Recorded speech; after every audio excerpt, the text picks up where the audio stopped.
Assalamualaikum warahmatullahi wabarakatuh dan selamat sejahtera. Nama saya Amirah Ruzana binti Abdullah, pelajar dari program Sains Politik di bawah seliaan Dr. Muhammad Nazri bin Muhammad Noor. Di sini saya ingin membentangkan berkenaan dengan kajian yang telah saya jalankan, iaitu UMNO dan Politik Identiti pasca PRU14 dari tahun 2018 hingga tahun 2022. Politik perkauman secara dasarnya merujuk kepada pembentukan parti politik yang dibina atas kapasiti untuk satu-satu bangsa atau kaum sahaja. Politik perkauman juga banyak didorong oleh faktor identiti sesebuah masyarakat. Identiti ini kemudiannya didorong oleh aspek sosiologi seperti kelas dalam masyarakat yang bersandarkan pada nilai nasionalisme dan kewarganegaraan, seterusnya membuka kepada ruang-ruang keterbukaan dan kebebasan idea. Namun, PRU14 telah membuka dinamika baru dalam corak politik tempatan di mana rejim pemerintahan BN yang selama ini mendominasi pemerintahan berjaya ditumbangkan. Seiring dengan peredaran masa dan perkembangan zaman, masyarakat sedikit sebanyak mula menolak sentimen politik perkauman dan lebih cenderung untuk memfokuskan kepada perkembangan isu-isu nasional. Oleh yang demikian, pengkaji tertarik untuk mengkaji bagaimanakah UMNO mendepani cabaran ini dalam mengukuhkan kembali legitimasi parti ini yang telah jatuh dalam PRU yang lalu. Adakah sebarang kebarangkalian bagi rakyat kembali meletakkan kepercayaan semula kepada UMNO atau terus bersama-sama membentuk Malaysia dengan kerajaan baru yang belum dapat dibuktikan lagi keberkesanan mereka dalam menerjui kepimpinan negara? Maka, kajian ini adalah kajian yang tepat bagi menjawab semua kekeliruan tersebut. Bagi menjawab persoalan-persoalan dalam kajian ini, pengkaji telah mengambil kajian-kajian lepas oleh sarjana-sarjana terdahulu yang paling hampir dengan kajian ini dalam membincangkan berkenaan dengan politik perkauman UMNO.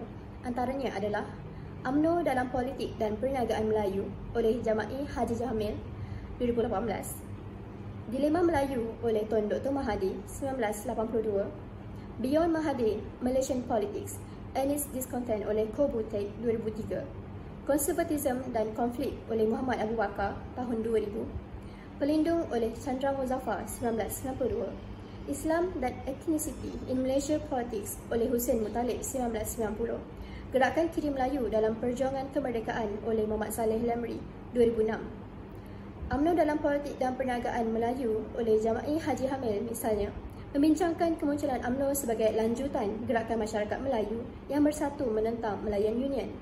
Dalam Dilema Melayu oleh Tun Dr. Mahathir, membahaskan tentang bagaimana neo-feudal mengubah stigma tersebut apabila taat setia diberikan kepada elit politik yang berkuasa, khususnya UMNO, yang menggantikan raja sebagai pelindung bangsa Melayu. Sultan atau raja hanya sekadar simbol dan Mahathir menyifatkan bahawa pemerintah sebenar bukan lagi sultan tetapi Perdana Menteri dalam sistem demokrasi berparlimen. Kajian ini secara total menggunakan kaedah kualitatif. Sumber-sumber yang diperoleh adalah menggunakan kaedah keperpustakaan yang melibatkan sumber-sumber sekunder. Pengkaji juga memfokuskan pada sumber-sumber kajian yang berautoriti bagi melengkapkan kajian seperti penulisan ahli akademik, buku-buku ilmiah, jurnal, begitu juga dengan akhbar yang bersesuaian dengan tajuk. Ekoran kekangan pandemik COVID-19, pengkaji lebih cenderung untuk banyak menggunakan sumber elektronik serta mendapatkan maklumat melalui berita-berita secara atas talian. Bahan-bahan kajian seperti buku, jurnal dan artikel semasa sama ada dalam ataupun luar negara yang berkaitan dengan skop perbincangan dalam kajian ini juga banyak diperoleh secara atas talian. Melalui kajian ini, pengkaji mendapati bahawa UMNO dapat menjadi parti dominan menerusi konsep neo-feudal. Menurut Prof. Syed Hussein Alatas, budaya feudal masyarakat Melayu lebih mencerminkan psikologi ketaatan yang tinggi antara golongan diperintah terhadap golongan pemerintah yang didasarkan oleh faktor kebergantungan yang tinggi. Kuasa politik yang selama ini dimiliki oleh raja kini berada di bawah kuasa sebahagian pemimpin politik yang memiliki kerajaan. Kuasa tersebut secara tidak langsung memberi peluang kepada mereka untuk bukan sahaja menguasai aspek politik, malahan turut menguasai aspek ekonomi hingga mereka dilihat mempunyai kuasa yang lebih besar berbanding raja. Kedua, UMNO sebagai penyelamat orang Melayu. Ketika Inggeris mencadangkan untuk menubuhkan Malayan Union, status masyarakat pada waktu itu menjadi sama taraf, sama ada mereka berketurunan Melayu, Cina atau India atas prinsip kerakyatan jus soli. Peranan Raja-Raja Melayu juga mula terhakis kerana terpaksa tunduk kepada kepimpinan Inggeris. Maka, berlakulah penyatuan Melayu di bawah kepimpinan Dato' Onn Jaafar melalui UMNO yang bertujuan menyelamatkan Melayu dan kedaulatan institusi beraja. Dalam mesyuarat yang telah berlangsung dari Ogos hingga Disember 1946, 3 prinsip telah dipersetujui, iaitu yang pertama, kedaulatan dan kuasa Raja-Raja Melayu kekal terpelihara. Kedua, syarat kewarganegaraan yang lebih ketat terhadap kaum bukan Melayu. Dan yang ketiga, jaminan terhadap kedudukan istimewa kaum Melayu.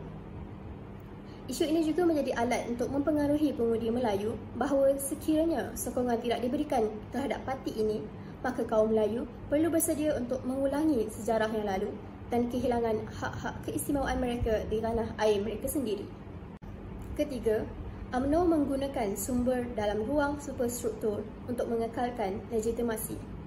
Kawalan dipergiatkan menerusi penguasaan terhadap media massa yang merangkumi undang-undang, badan kehakiman, polis dan tentera, sistem pendidikan, masyarakat sivil dan parti politik.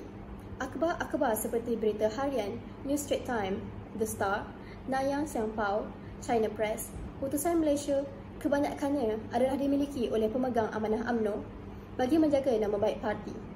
Sepanjang penguasaan rejim BN terhadap Malaysia, Malaysia menduduki tangga 144 dari 180 buah negara yang disenaraikan dalam Indeks Kebebasan Media Dunia melalui laporan Reporters Without Borders (RWB) tahun 2017. Lihat saja isu pembunuhan Al Tantuya yang melibatkan Najib Razak dan isteri beliau pada tahun 2008.